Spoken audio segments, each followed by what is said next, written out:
جو تم نے اپنا ایشین فلیگ زمین کو بوسہ دینے کے لیے پھیلایا ہوا ہے وہ اس کو دیکھ کر اندازہ لگا چکا ہے. چلو اب نکلو یہاں سے.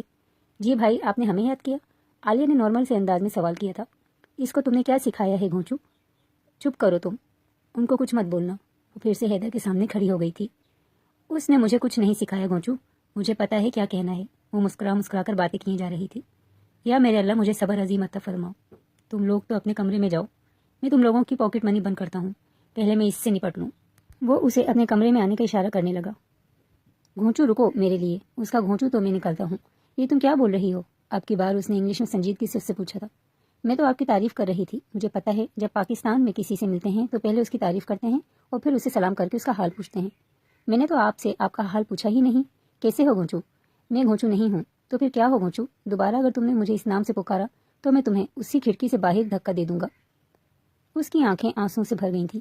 اس سے پہلے کہ اس کا باجا اسٹارٹ ہوتا, غیر ارادی طور پر حیدر نے اس کے لبوں پر ہاتھ رکھ لیا تھا اور اسے زور سے دیوار کے ساتھ لگا لیا. اس کے ہاتھوں کی گرفت بہت مضبوط تھی. وہ چاہ کر بھی نہیں بول پا رہی تھی.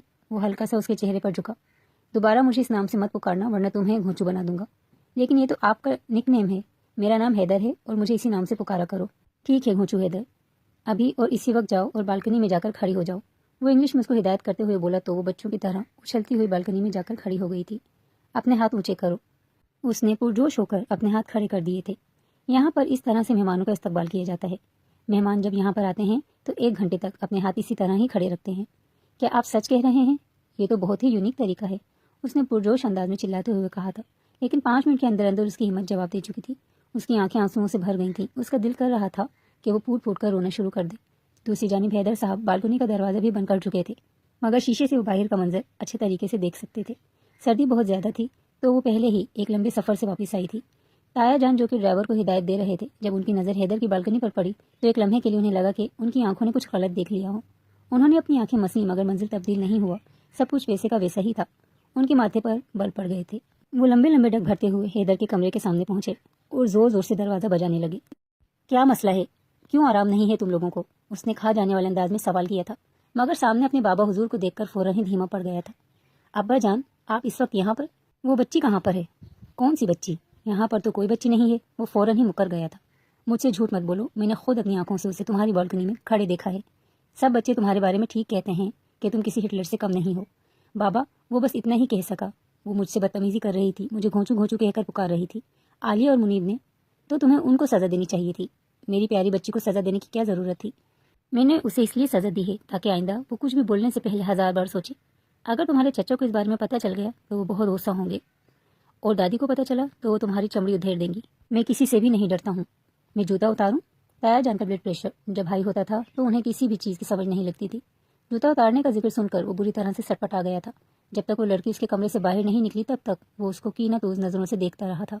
عالیہ صاحبہ نے کمرے میں پورا ٹیشو کا ڈبہ خالی کر دیا تھا. جب سے وہ آئی تھی آنسو بہائے چلی جا رہی تھی. اس کو بولو مت روئے, اس کے آنسو میرے دل پر گر رہے ہیں. منیب نے اپنے سینے پر ہاتھ رکھ کر ڈرامائی انداز میں صوفے پر گرتے ہوئے کہا تھا.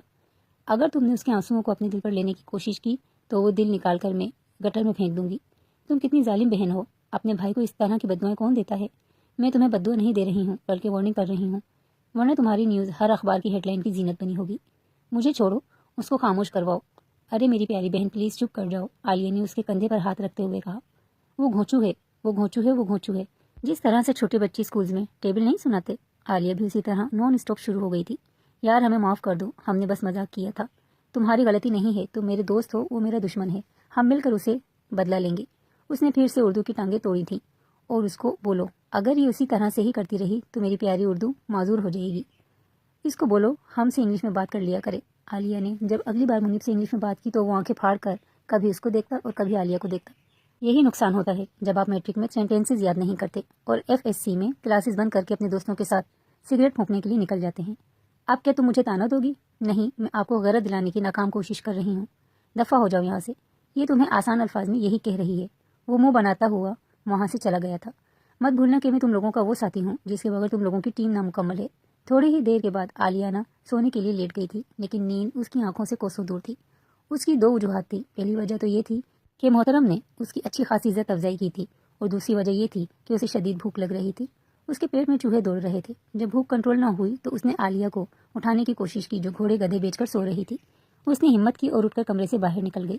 اسے کچن کا راستہ ہی بھول گیا تھا. انجانے میں احمد شاہ کے کمرے میں داخل ہو گئی تھی، جو کہ صوفے پر اطمینان سے ٹیک لگا کر بیٹھا گٹار بجانے میں مصروف تھا. شاہ حویلی کا ہر شخص ہی ایک سے بڑھ کر ایک تھا. احمد صاحب کا کچھ دن پہلے ہی بریک اپ ہوا تھا اور اب وہ اپنے آنسوؤں کو گانے کی مدد سے باہر نکال رہے تھے. اپنے سامنے انتہائی خوبصورت لڑکی دیکھ کر اسے اپنا پرانا عشق بھولتا ہوا محسوس ہونے لگا تھا. یہ کوئی حور تو نہیں ہے جو اللہ تعالیٰ نے میرے لیے بھیج دی ہے؟ اوہ آئی ایم سوری، آلیانہ نے اپنے امریکن ایکسنٹ میں کہا تو اس کے دماغ میں کلک ہوا. ارے یہ تو وہی ہے. اس کی ٹوٹی پھوٹی اردو سن کر وہ بہت زیادہ انجوائے کرنے لگا تھا. یہ بات تو ثابت ہو چکی تھی کہ حویلی کا ہر شخص ہی اس کی اردو سے لطف لے رہا تھا اور ہر شخص ہی اسے اپنے الفاظ سکھانے کی کوشش کر رہا تھا. رات کو 2 گھنٹوں تک وہ احمد کے پاس ہی بیٹھی اس سے باتیں کرتی رہی تھی. وہ اس کے لیے کھانا لے کر بھی آیا تھا اور اسے بہت سے اردو کے نئے الفاظ اور جملے سکھائے تھے. اور اب وہ بہت زیادہ ایکسائٹڈ بھی تھا کیونکہ ناشتے کی ٹیبل پر وہ اس کا پڑھایا ہوا سبق پڑھنے والی تھی. احمد نے اس سے یہ وعدہ بھی لیا تھا کہ تم کسی کو بھی نہیں بتاؤ گی کہ میں نے تمہیں اتنی اعلیٰ ترین اردو سکھائی ہے. اگر تم نے بتایا تو میں تم سے ناراض ہو جاؤں گا اور کبھی تم سے بات نہیں کروں گا. یہ سن کر آلیانہ بیچاری کا دل دھڑکنا ہی رک گیا تھا. اتنا اچھا اور ہینڈسم کزن اگر اس سے ناراض ہو جاتا تو وہ بالکل اکیلی رہ جاتی. آئی پرومس احمد برو سن کر احمد نے اپنے سینے پر ہاتھ رکھا اور گرنے والے انداز میں بیڈ پر لیٹ گیا. وہ مسکراتے ہوئے کمرے سے باہر نکل آئی تھی.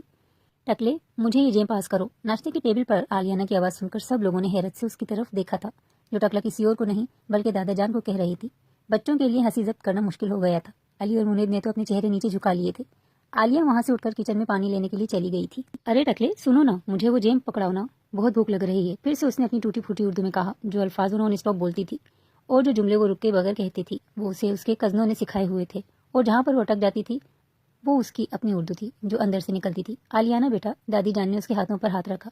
ہاں چکندر بولو، وہ پھر سے معصومیت سے آنکھیں ٹمٹماتے ہوئے بولی. جب وہ اس طرح کے الفاظ ادا کرتی تھی تو اپنے دانتوں کی نمائش بھی کرتی تھی. جب تک اس کے 32 دانت نظر نہیں آ جاتے تھے تب تک وہ اپنا منہ بند نہیں کرتی تھی، اور یہ سب کچھ بھی اسے اس کے کزنوں نے ہی سکھایا تھا. عالیہ منیب کے کانوں میں جھکی. اسے اب یہ سب باتیں کس نے سکھائی ہیں؟ میری تو رات میں اس سے ایسی کوئی بات نہیں ہوئی تھی. مجھے لگتا ہے کہ احمد بھائی کے ہاتھ چڑھ گئی ہے. دیکھو تو احمد بھائی کیسے مسکرائے جا رہے ہیں. وہ سمجھ چکے تھے کہ یہ کس کی شرارت ہے. یہ غلط بات ہے آلیانہ. غلط کیا ہوتا ہے؟ آلیانہ سمجھنے کی بجائے الٹا دادی جان سے سوال کرنے لگی تھی. دادی جان، مجھے لگتا ہے کہ یہ رونگ وے لے کر یہاں پر آ گئی ہے. اس کا راستہ جہنم کی طرف جاتا تھا. حیدر نے کرتے ہوئے کہا تو سب لوگ اس کو غصے سے دیکھنے لگے تھے. مہمان ہے یہ یہاں پر، مہمان کو بھی چاہیے کہ وہ تھوڑی سی عقل کا مظاہرہ کر لے. رات کو یہ مجھے گھونچو کہہ رہی تھی تو کون سا جھوٹ بول رہی تھی؟ عالیہ کی زبان میں کھجلی ہوئی تھی. تم اگلے 3 دنوں تک اس حویلی سے باہر قدم نہیں نکالو گی. بیٹھے بیٹھے ہی اسے سزا مل گئی تھی. یہ زیادتی ہے. ٹکلے جیم دینا. دادا جان کو اس نے پکارا تو دادا جان نے جیم اس کے سامنے رکھ دیا. تم مجھے دادو کہہ کر پکارو، انہوں نے مسکراتے ہوئے کہا. نہیں، میں تمہیں ٹکلا ہی کہہ کر پکاروں گی. مجھے ٹکلا نام بہت اچھا لگتا ہے. مجھے معلوم ہے کس نے سکھایا ہے اس کو یہ سب. دادا جان تیش میں آ گئے تھے. ان کا چہرہ لال انگارا ہو گیا تھا. مجھے تو کچھ بھی نہیں پتا. میں تو رات کے 10 بجے ہی سو گئی تھی اور میں 9 بجے. منیب اور عالیہ دونوں ہاتھ کھڑے کر کے اپنی اپنی حاضری لگوائی. اس کے بعد سب لوگوں کی نظر احمد کی طرف اٹھی تھی، جو کہ اس طرح سے کھانے میں مشغول تھا جیسے اس سے ضروری کام کوئی اور ہو ہی نہیں. جہاں تک علی کا سوال تھا وہ اپنے موبائل میں مصروف ہو گیا تھا. دادی آپ بھی گنجی ہو جاؤ، تم بہت اچھی لگو گی، بالکل دادا کی طرح. بیٹھے بیٹھے آلیانہ کو پھر سے ایک اور جملہ یاد آ گیا. جب اس نے یہ جملہ کہا تو سب لوگوں کی ہنسی چھوٹ گئی تھی، یہاں تک کہ گھر کے بڑے بھی کچن میں گھس گئے تھے. صفیہ بیگم تو باقاعدہ سر پیچھے کی طرف گرا کر ہنسے چلی جا رہی تھی. منیب اور عالیہ، اگر اس نے دوبارہ اس طرح کی کوئی بھی بات کی تو میں تم لوگوں کو نہیں چھوڑوں گی. میں نے اردو سکھانے کی ذمہ داری تم لوگوں کو سونپی تھی. میں نے یہ نہیں کہا تھا کہ اسے سب لوگوں کے سامنے تماشا بنا دو. جی دادی جان، وعدہ کرتے ہیں دوبارہ آپ کو شکایت کا موقع نہیں دیں گے، اور یہ جس کسی نے بھی کیا ہے اس کے خلاف ثبوت اکٹھے کر کے اسے دنیا کے سامنے بے پردہ کریں گے. احمد بھائی، میں نے ٹھیک بولا تھا نا؟ اس نے پرجوش انداز میں کہا. اسے لگ رہا تھا کہ جیسے سب لوگوں کو وہاں پر اس کی یہ باتیں بہت اچھی لگی ہیں. احمد کی حالت ایسی تھی جیسے کاٹو تو بدن میں لہو نہیں. مجھے تو پہلے ہی پتا تھا، بلکہ پورا شک تھا کہ اس نے سکھایا ہے. مجھے یہ اس نے نہیں سکھایا، مجھے یہ حیدر نے سکھایا ہے. اسے اردو کے کچھ لفظ آتے تھے. جب اس نے سکھایا کا لفظ سنا تو اس کو پتہ لگ گیا تھا کہ کس بارے میں بات ہو رہی ہے، اس لیے وہ فوراً ہی میدان میں کود پڑی. حیدر، سب لوگوں کی آواز میں صدمہ تھا. جھوٹ بول رہی ہے یہ لڑکی، بکواس کر رہی ہے. اس کو سنبھالیں کہ دوبارہ اگر اس نے اس طرح سے مجھ پر الزام دینے کی کوشش کی تو میں اس کو نہیں چھوڑوں گا. اس کو جان سے مار ڈالوں گا، اور میں صرف کہہ نہیں رہا بلکہ آپ کو کر کے بھی دکھاؤں گا. وہ غصے سے وہاں سے اٹھ کر چلا گیا تھا. ارے حیدر بھائی تو غصے میں ہی آ گئے ہیں. دیکھا دادی جان، آپ کا جو پتر شریف اور اچھا بنتا ہے وہ اندر سے پورا ہے. احمد چہک چہک کر بول رہا تھا، ورنہ تھوڑی دیر پہلے تک تو اس کی حالت خراب ہو چکی تھی. اسے اپنے اسٹوڈنٹ آلیانہ پر بہت فخر ہو رہا تھا، جو اس کی امیدوں پر پورا اتری تھی، اور ابھی وہ اس سے بہت سے کام کروانے کا بھی ارادہ رکھتا تھا. تم بہت آگے جاؤ گی میری پیاری اسٹوڈنٹ، وہ اس کے سر پر ہاتھ پھیر کر وہاں سے چلا گیا تھا، جبکہ وہ عالیہ اور منیب کے ساتھ باہر جا کر بیٹھ گئی تھی۔ ان دونوں کے ہی منہ بنے ہوئے تھے۔ تم لوگ رو کیوں رہے ہو؟ تم پلیز انگلش میں بات کرو، اگر تم اسی طرح سے اردو بولتی رہی تو واقعی میں ہمارے آنسو نکلنا شروع ہو جائیں گے۔ عالیہ نے باقاعدہ اس کے سامنے ہاتھ جوڑے تھے تو وہ کرسی کے ساتھ ٹیک لگا کر بیٹھ گئی تھی اور ان سے انگلش میں باتیں کرنے لگی تھی، جو کہ منیب کے سر کے تو اوپر سے ہی گزر رہی تھیں۔ میں نے ایک پلان بنایا ہے، میں اب حیدر سے بدلہ لوں گی۔ کیا تم سچ کہہ رہی ہو؟ ہاں، کل بھی اس نے مجھے تنگ کیا ہے، اس نے آج صبح بھی مجھے تنگ کیا، اب میں اس کو تنگ کروں گی۔ مجھے بتاؤ اس کا کمرہ کون سا ہے؟ یہ سن کر عالیہ کی بانسیں کھل گئی تھیں۔ مجھے بھی بتاؤ نا، تم لوگ کیوں ہنس رہے ہو؟ میں نے بھی ہنسنا ہے، منیب نے معصومیت سے منہ بناتے ہوئے کہا۔ عالیہ نے ایک زوردار مکہ اس کے پیٹ پر مارا تو وہ بیٹھتا چلا گیا، اور پھر عالیہ نے اسے ساری بات سمجھا دی تھی۔ وہ اس کے کمرے میں آ گئی، وہاں پر جتنی بھی چیزیں موجود تھیں وہ ان سب کو غور سے دیکھ رہی تھی۔ اس کی نظر ایک کارنر پر جا کر رکی جہاں پر پینٹنگ لگانے کے لیے جگہ بنائی گئی تھی۔ اگر یہاں پر پینٹنگ لگانے کے بجائے میں پینٹنگ بنا لوں تو کیسا رہے گا؟ اس نے سوالیہ انداز میں عالیہ کے چہرے کی طرف دیکھا تو سرپٹ آ گئی۔ تم پلیز یہ سب کچھ مت کرنا، حیدر بھائی بہت ہی غصے والے ہیں، اگر وہ غصے سے بے قابو ہو گئے تو ان کو قابو میں کرنا ناممکن ہو جائے گا اور ایک بگڑا ہوا سانڈ لگتے ہیں۔ اس کے کمرے کی جو خالی دیوار تھی وہ وہاں پر نقش و نگار کرنے میں مصروف ہو گئی تھی۔ اس کی پینٹنگ اسکلز ویسے ہی تھیں جو نرسری کلاس کے بچے کی ہوتی ہیں۔ اردو کی طرح تو اس کی پینٹنگز بھی لنگڑی ہے۔ منیب نے چاروں اینگل سے اس پینٹنگ کو دیکھتے ہوئے کہا تھا۔ جہاں پر ایک لڑکا کھڑا تھا، اب یہ کون ہے؟ منیب کے پیٹ میں درد ہوا تو اس نے فوراً ہی پوچھ ڈالا، یہ حیدر ہے۔ ان دونوں کی ہنسی چھوٹ گئی تھی۔ چلو اب ہم یہاں سے نکلتے ہیں، وہ جلاد آنے والا ہوگا۔ وہ اس کو لیے بغیر ہی وہاں سے رفو چکر ہو گئے تھے۔ حیدر جب اپنے کمرے میں داخل ہوا تو پینٹ کی خوشبو نے اس کا استقبال کیا۔ کیا یہاں پر کسی نے پینٹ؟ تم یہاں کیا کر رہی ہو؟ وہ اسے اپنی نظروں کے حصار میں لیتے ہوئے بولا تھا۔ دس از ناٹ یور بزنس، وہ اس کی آنکھوں میں دیکھتے ہوئے چلائی تھی۔ واہ مہارانی واہ، میرے کمرے میں کھڑی ہو کر میری ہی چیزوں کے ساتھ چھیڑ خانی کر کے میرے سوال کا جواب دینے کے بجائے الٹا مجھے ہی آنکھیں دکھا رہی ہو۔ او ہیلو، میرے سامنے اردو کا فلیگ نہ مارو۔ اس نے چٹکی بجا کر اسے خاموش ہونے کا اشارہ کیا۔ یہ انداز کسی اور کا نہیں بلکہ علی صاحب کا تھا۔ ہر کوئی ہی اسے اپنے رنگ میں رنگنے کی کوششوں میں ہلکان ہو رہا تھا۔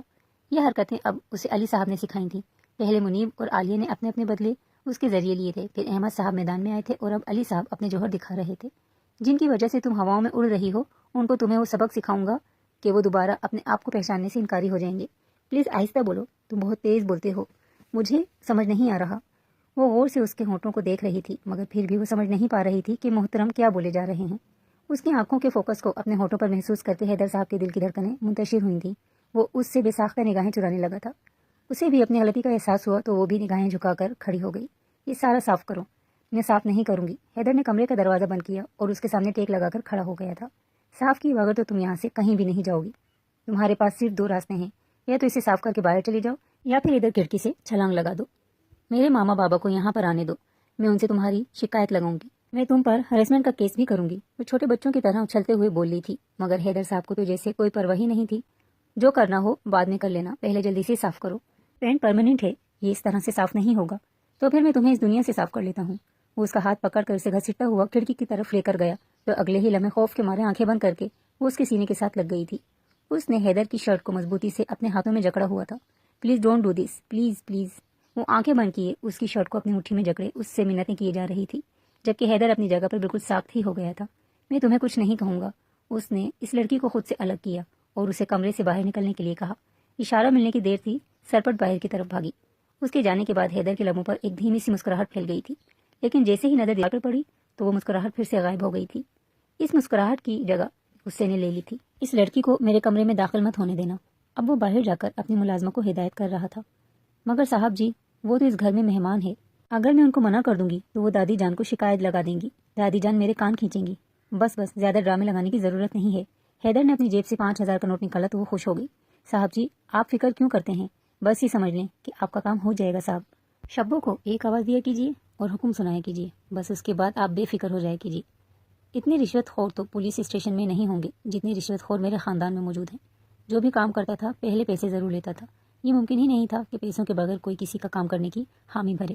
حیدر کو تو ملک کی فکر ہونے لگی تھی، کیونکہ علی اور احمد دونوں ہی کمپیٹیٹیو ایگزامز کی تیاری کر رہے تھے۔ اگر وہ اسسٹنٹ کمشنر لگ جاتے تو پھر اس ملک کا بیڑا غرق ہو جانا تھا۔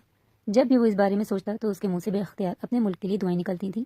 شام کے وقت اس کی پھر سے حیدر کے ساتھ ٹکر ہو گئی تھی۔ آپ کا چہرہ بہت تیل مار رہا ہے، ہوش میں تو ہو؟ یہ تم کیا کہہ رہی ہو؟ یہ سن کر وہ سٹپٹا گیا تھا۔ قریب ہی منیب اور عالیہ بیٹھے ہوئے تھے۔ وہ چیئرز کے نیچے چھپنے کی کوشش کرنے لگے تھے اور پھر وہاں سے غائب ہو چکے تھے، جبکہ وہ اسے لے کر گیلری میں آ گیا۔ اس نے مضبوطی سے عالیانہ کے بازو پکڑے ہوئے تھے۔ چھوڑو مجھے، میرا دل پٹاخے مار رہا ہے۔ وہ اسے سبق سکھانے کا ارادہ رکھتا تھا، لیکن دادی کی آواز سن کر وہ وہاں سے رفو چکر ہو گیا۔ وہ اپنی بازو مسلتے وہاں سے چلی گئی تھی۔ جیسے جیسے وقت گزرتا چلا جا رہا تھا، عالیہ کی حرکتیں اور اردو دونوں ہی خطرناک ہوتے جا رہے تھے۔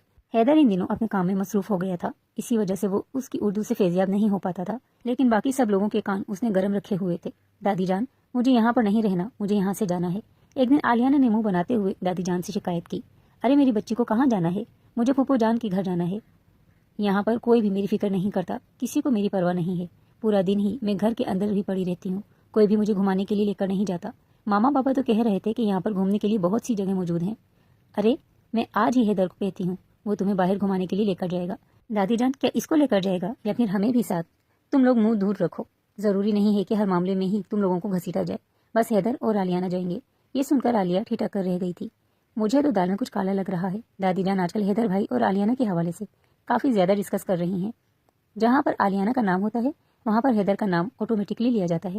کہیں ایسا تو نہیں کہ ان دونوں کے درمیان کچھ ایسی باتیں کر رہی ہو حیدر اور کچھ؟ نہ بابا نہ، وہ بندہ ایسا ہے ہی نہیں۔ بے وقوف، کوئی بندہ کتنا ہی غصے والا کیوں نہ ہو، لیکن جذبات تو سبھی میں ہوتے ہیں۔ کیا پتا وہ اس کا حسن دیکھ کر بھٹک گیا ہو۔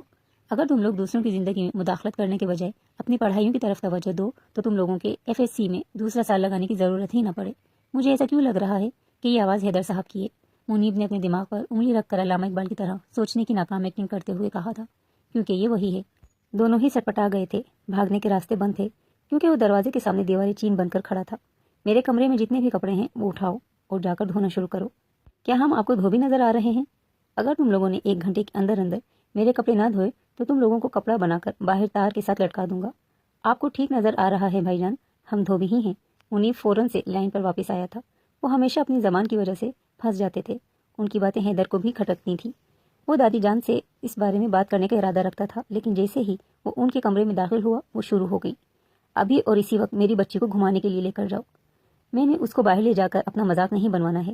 اس نے دونوں ہاتھ کھڑے کر کے صاف انکار کیا تھا۔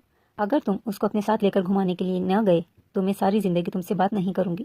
یعنی اس کی اہمیت مجھ سے زیادہ ہے؟ وہ صدمے سے چور لہجے میں بولا تھا۔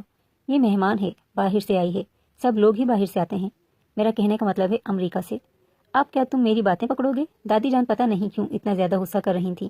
جلدی سے تیار ہو کر آؤ، وہ ایک نگاہ اس پر ڈالتے ہوئے بولا۔ خبردار، جو تم نے لڑکوں والے کپڑے پہنے، ڈھنگ کے کپڑے پہن کر آؤ، تبھی باہر لے کر جاؤں گا۔ وہ قمیص شلوار پہن کر جب باہر نکلی تو دوپٹہ بہت ہی سلیقے سے اس نے اپنے سر پر سجایا ہوا تھا۔ وہ اسے اس روپ میں دیکھ کر اپنی جگہ پر جم گیا تھا۔ بلا شبہ وہ لڑکی بہت خوبصورت تھی، آسمان سے اتری ہوئی کوئی پری معلوم ہو رہی تھی۔ جو بھی اسے دیکھتا تھا پہلی ہی نظر میں اس کا دیوانہ ہو جاتا تھا۔ گھر کے باقی سب لڑکے تو اس کی عزت کرتے تھے، کیونکہ سب کو ہی پتا تھا کہ وہ حیدر کی ہونے والی بیوی ہے، سوائے حیدر اور اس کے۔ عالیہ اور حیدر ابھی تک اس بات سے ناواقف تھے۔ چلیں، اس نے حیدر کے قریب کھڑے ہو کر معصومیت سے سوال کیا تھا۔ ہاں، تم گاڑی میں جا کر بیٹھو، میں چابی لے کر آتا ہوں۔ وہ حد سے زیادہ کنفیوز ہو گیا تھا۔ آپ چابی لے کر آئیں گے تبھی میں گاڑی میں بیٹھوں گی۔ یہاں پر رہ کر اس نے کافی حد تک اردو سیکھ لی تھی، لیکن ابھی بھی اس کا انداز ٹوٹا پھوٹا ہی تھا۔ تم باہر جا کر کھڑی ہو، حیدر نے اسے باہر نکلنے کا اشارہ کیا۔ ہوتا ہے کچھ ہوتا ہے۔ یہ آواز منیب صاحب کی تھی، جو گنگناتے ہوئے سائیڈ والے کمرے سے باہر نکل رہے تھے۔ سچ تو یہ تھا کہ اس نے چھپ کر یہ سارا منظر اپنی آنکھوں سے دیکھا تھا۔ جو شک تھا وہ یقین میں بدل چکا تھا۔ تو یہ حیدر صاحب ہیں جو ہماری انگریز کزن کو اڑانے کا ارادہ رکھتے ہیں۔